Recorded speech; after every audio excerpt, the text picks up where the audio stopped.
Hi hello నమస్తే అందరికీ. నా పేరు నరేష్. ఇందిరమ్మ ఎల్ఐజీ ఇండ్ల కోసం కొత్తగా దరఖాస్తులు అయితే చేసుకోవాలి. మనం ప్రజాపాలనలో దరఖాస్తులు చేసుకున్నాం కదా అంటే దానికి దీనికి ఎటువంటి సంబంధం లేదు.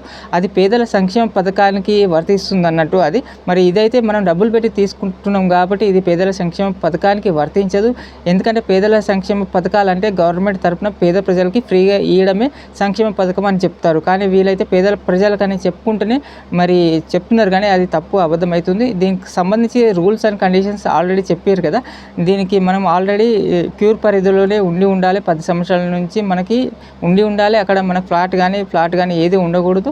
మనం స్థానిక నియోజకవర్గం ఏ నియోజకవర్గం ఉంటున్నామో అక్కడే అప్లై చేసుకోవాలి. మరి application fee 100 rupees, token amount 10,000 రూపాయలు. మనము అసలు ఇల్లు నిర్మాణం కాకముందే మరి ప్రజలకు ఎప్పుడైతే శాంక్షన్ అవుతుందో అప్పుడే నిర్మాణం స్టార్ట్ చేస్తారట. మనకు లక్కీ డ్రా ద్వారా తీస్తారన్నట్టు. మనకి అప్లికేషన్ తర్వాత మనకు నియోజకవర్గానికి 480 ఇండ్లే కడుతున్నారు కదా. మనకి అప్లికేషన్లు ఎన్ని వస్తాయి? కనీసం 5-10,000 20,000 దాకా వస్తాయి. మనకి అందరికీ కుదరదు కదా. మరి 480 చిట్టీలే తీస్తారు. దాంట్లో వచ్చిన వాళ్ళైతే మరి అప్పుడే ₹1,00,000 కట్టాలి. అప్పుడు కడితేనే అప్పుడు నిర్మాణం ప్రారంభిస్తారు. మరి మన డబ్బులతోనే మన నిర్మాణం అయితే ప్రారంభిస్తారు కాన్స్టిట్యున్సీలో. తర్వాత విడతల వారికి, తర్వాత మధ్యలో స్లాబ్ పడిన తర్వాత మరి మధ్యలో 1,00,000 అట్లా వచ్చే సంవత్సరం వరకు కంప్లీట్ చేస్తారు. టోటల్గా మనం 6 లక్షలు అయితే 4 విడతలు కంప్లీట్ చేయాలి. ఇది రూల్స్. ఇదైతే ఆల్రెడీ చెప్పినారు. అయితే మరి ఇది పేదల సంక్షేమం కిందికి రాదు. మరి L2లో ఉన్నాం, L1లో ఉన్నాం, తీసుకోవచ్చా అంటే L2లో ఉన్న వాళ్ళు తీసుకుంటామంటే మరి L2లో తర్వాత పేదల సంక్షేమ పథకానికి కిందకి వాళ్ళు రారన్నట్టు. ఎందుకంటే ఇది తీసుకుంటే, దీనికి అప్లై చేసుకుంటే మరి L2లో ఉండడానికి కుదరదు. మరి క్లారిటీ చాలామంది అడుగుతున్నారు.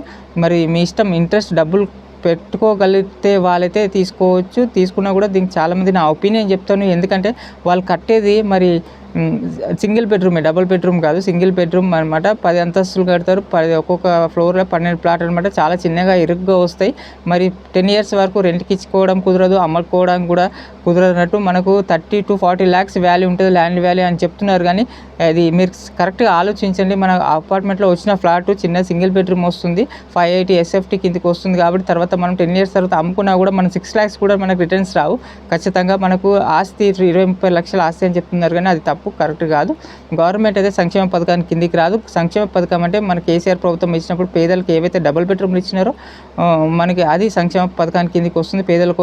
పేదల కోసం ఆల్రెడీ వీళ్ళైతే విమర్శిస్తున్నారు కేసీఆర్ని. మనకు పేదల కోసం మేము సిటీ మధ్యలోనే మేము కడుతున్నాం, జీవనోపాధి దెబ్బతికుండా కేసీఆర్ అయితే ఎక్కడ ఊరవతలో కట్టిండు అని చెప్తున్నారు. కానీ వాళ్ళు కట్టింది అయితే ఫ్రీగా కదా, సంక్షేమ పథకం కిందికి వస్తుంది. వాళ్ళు ఫ్రీగా కట్టి మళ్ళీ లబ్ధిదారుకు ఫ్రీగా ఇచ్చినారు. కొన్ని అవకతవకలు జరిగినప్పటికీ మరి అది సంక్షేమ పథకానికి వర్తిస్తుంది. కానీ అవి డబుల్ బెడ్రూమ్లు చాలా పెద్దగా ఉన్నాయి. మరి కొల్లూరు టౌన్షిప్ కానీ మిగతా జాగాలు చాలా బాగున్నాయి ఇంట్లో. ఇప్పుడు కూడా 30,000 30,000 డబుల్ బెడ్రూమ్లు వీళ్ళు పెండింగ్ పెడుతున్నారు. L2లో ఉన్న వాళ్ళకి పేదలకు ఇస్తామని చెప్పుకుంటూ వచ్చి ఇప్పుడేమో ఈ సిస్టమ్ పెట్టారు, 6 లక్షల సిస్టమ్.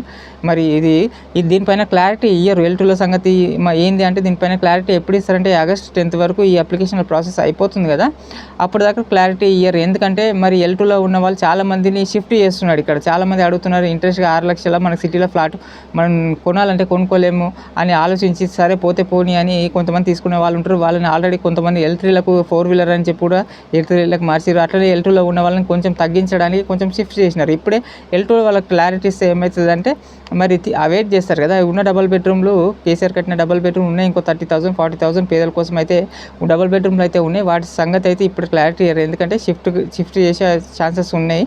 మరి ఆలోచించమని నేనైతే చెప్తాను. మరి ఆలోచించి తీసుకోవాలి.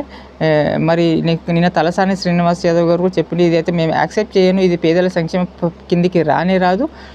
మేమైతే ఫ్రీగా ఇచ్చినాం. మేము నెక్స్ట్ ఇయర్ 2 years తర్వాత మా ప్రభుత్వం వచ్చినప్పుడు మళ్ళీ సేమ్ హైదరాబాద్ సరౌండింగ్స్లో మళ్ళీ 1,00,000 ఇండ్లు అయితే నిర్మిస్తాం. డబుల్ బెడ్రూమ్ మా ప్రాసెస్ అయితే కంటిన్యూ అవుతుంది. 1,00,000 ఇండ్లు కొత్తగా నిర్మించి ఇస్తాం పేదల కోసం కూడా హామీ ఇచ్చిండు. ఇది మాత్రం యాక్సెప్ట్ చేయరు. ఇది డబ్బులు ఉన్న వాళ్ళకి 6 లక్షలు పెట్టేవాడు పేదవాడు ఎట్లా అవుతారు? పేదవాళ్ళు కాదు కదా. పేదవాళ్ళ దగ్గర కనీసం 10,000 పెట్టి దరఖాస్తు చేసుకోవాలన్నా చాలా ఇబ్బంది పడుతూ ఉంటారు. అయినప్పటికీ ఇది కూడా అందరికీ సంవత్సరానికి వీళ్ళు టోటల్గా 1,00,000 ఇండ్లు నిర్మిస్తామని చెప్పినారు. కానీ ఇప్పుడు సంవత్సరానికి వీళ్ళు కట్టేది ఇప్పుడు 8,000 చిల్లర 7,680 ఇండ్లు. కడతారు అనమాట. ఇది నెక్స్ట్ ఇయర్ వరకు అంతే. 1,00,000 ఇండ్లు ఎప్పుడైతే నెక్స్ట్ ఇయర్ వరకు ఇంకా లాస్ట్ ఇయర్ ఎలక్షన్స్ మూడే ఉంటుంది. తర్వాత ఇంకో విడత కట్టినప్పుడు 15,000 ఇళ్ళు అయితే ఇంకా 1,00,000 ఇండ్లు కట్టే ఛాన్సెస్ అయితే లేవు సిటీలో. మరి అప్లై చేసుకున్న వాళ్ళైతే చాలామంది మిగిలిపోతారు దీంట్లో కూడా. మళ్ళీ తర్వాత ఫ్రీ పథకానికి అప్లై చేసుకోవడం అంటే కుదరకపోవచ్చు. చాలా గ్యాంబ్లింగ్, చాలా కన్ఫ్యూజన్లో పెడుతున్నారు ప్రజలని, పేద పబ్లిక్ని అయితే చాలా కొంచెం కన్ఫ్యూజన్లో పెట్టి అయితే ఇది స్టార్ట్ చేసిరు. మరి వాళ్ళకు రియల్ ఎస్టేట్ బిజినెస్ లాగానే అనిపిస్తుంది నా ఒపీనియన్ అయితే. ప్రతిపక్షాలు అయితే కొంచెం గట్టిగానే స్పందిస్తున్నాయి. మరి మీరు ఆలోచించి అయితే తీసుకోండి. డబ్బులు ఉండి తీసుకోగలిగిన వాళ్ళు మన సిటీలో ఉంటుంది ఏదో తీసుకుందామనే వాళ్ళు తీసుకోండి.